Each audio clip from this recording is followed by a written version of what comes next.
यह जो संसार हमें दिखता है, जिसे हम अपनी इन दो आंखों से देखते हैं, यह संसार मायावी संसार है। इस संसार की प्राकृतिक रूप से रचना प्रकृति ने की। परमात्मा ने, ईश्वर अल्लाह, भगवान कहें, खुदा कहें, गॉड कहें, उन्होंने की। और परमात्मा की इस रचना में 5 तत्व, 3 गुण और 3 कारण ही है।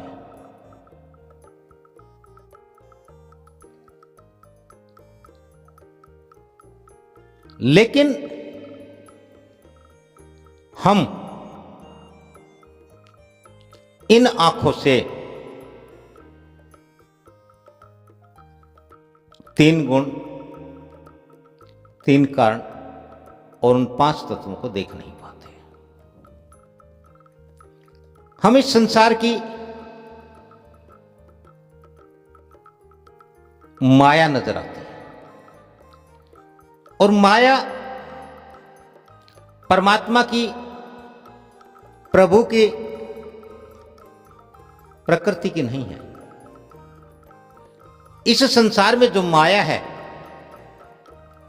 जिसमें पूरा संसार बरत रहा है,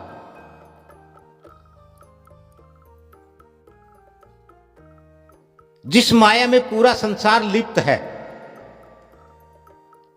जिस माया ने जीव को जकड़ा हुआ है, वह माया मनुष्य के द्वारा रची गई है। मनुष्य रचित माया है। कितना विचित्र है कि मनुष्य इस खेल को नहीं समझ पा रहा।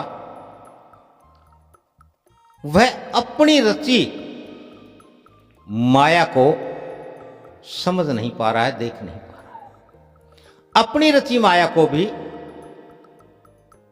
उसने एक नाम दे दिया है कि भगवान की माया है। भगवान को ना हम जानते हैं, ना हम देखते हैं, और ना हम उसमें बरत रहे हैं। इस संसार की माया तो बड़ी उल जलूल है, बड़ी विचित्र है, घातक है, विनाशक है जीव के लिए। इस संसारिक माया में, इस संसार को चलाए रखने के लिए, संसार को बनाए रखने के लिए, इस संसार में आने और जाने के लिए मनुष्य रूपी जीव को कर्म करना पड़ता है। और उस कर्म में,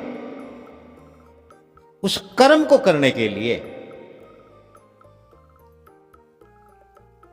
मनुष्य को एक दूसरे से जानना पड़ता है, सीखना पड़ता है, फिर करना पड़ता है। इसे भी हम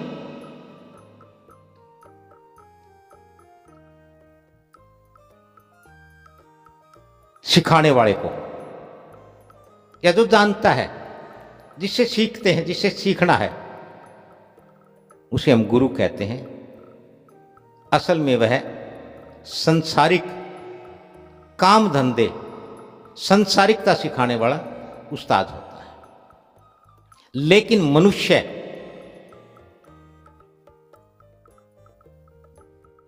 इस बात को नहीं समझ पाया कि मनुष्य अपनी ही माया में, अपने ही रचे, अपने ही बनाए, अपने ही बसाए इस संसार को, इस खेल को भी बिना किसी उस्ताद के बिना किसी जानकार के नहीं सीख पाता है, नहीं समझ पाता, नहीं जान पाता, नहीं कर पाता है, तो फिर उस परमपिता परमात्मा की, उस प्रकृति की, उस प्रभु की रचना को कैसे समझा जाए, कैसे जाना जाए, कैसे सीखा जाए, कैसे किया जाए।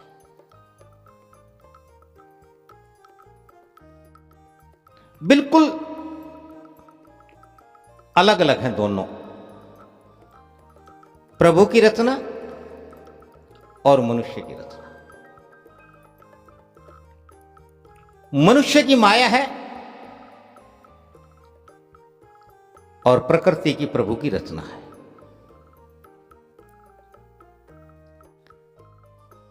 मनुष्य की माया विकार पैदा करती है, उलझने पैदा करती है,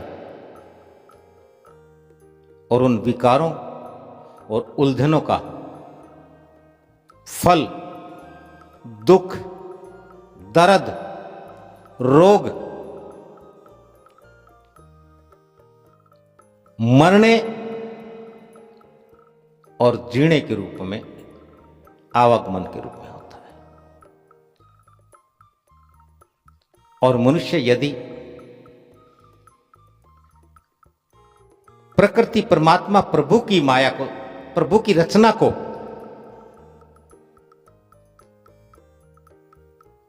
जान ले, उसको सीख ले, उसको समझ ले, तो निश्चित ही उसका उद्धार होता है, उसका विकास होता है, वह पूर्णता को प्राप्त होता है, मुक्त होता है।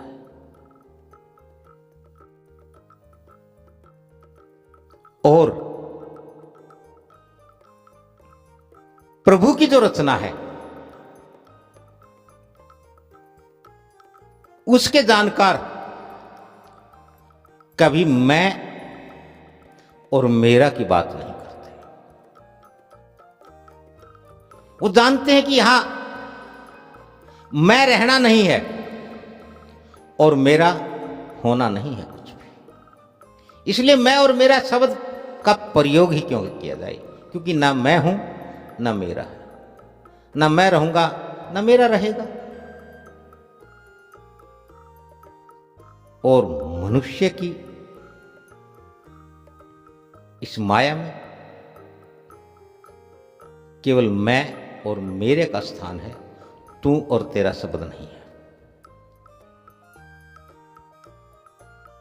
क्योंकि तू कहने पर मनुष्य का जो एक विकार है, प्रमुख विकार, अहंकार, वो समाप्त होता है। इससे मनुष्य का एक विकार छूट जाता है। तेरा कहने पर मनुष्य का मोह समाप्त हो जाता है, एक विकार और समाप्त हो जाता है। और अगर मनुष्य मैं और मेरा छोड़ दे, तू और तेरा स्वीकार कर ले, तू और तेरा मान ले, तो मनुष्य निश्चिंतता की ओर, नियतता की ओर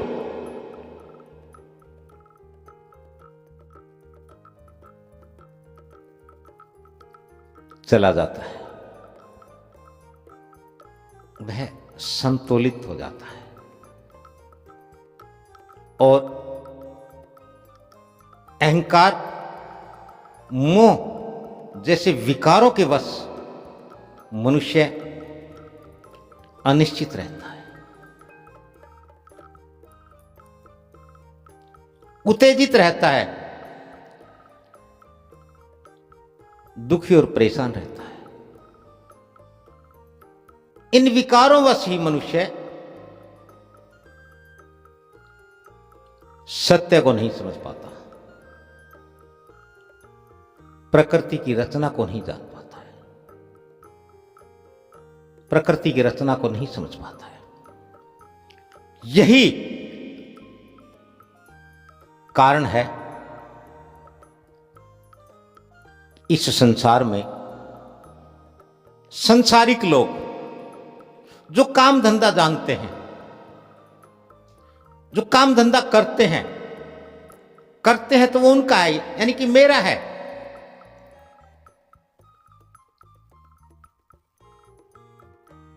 करता हूं तो मैं करता हूं, मैं और मेरा।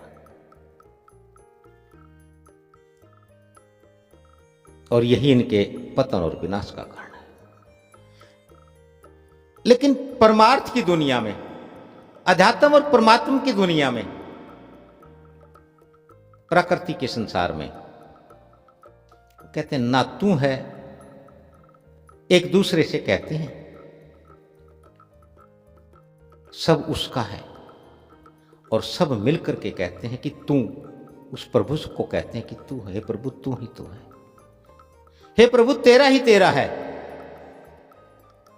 हे परमात्मा, हे ईश्वर, हे अल्लाह, हे मालिक, हे खुदा, हे भगवान, हे प्रकृति, तू है और सब तेरा है, और यही सत्य है।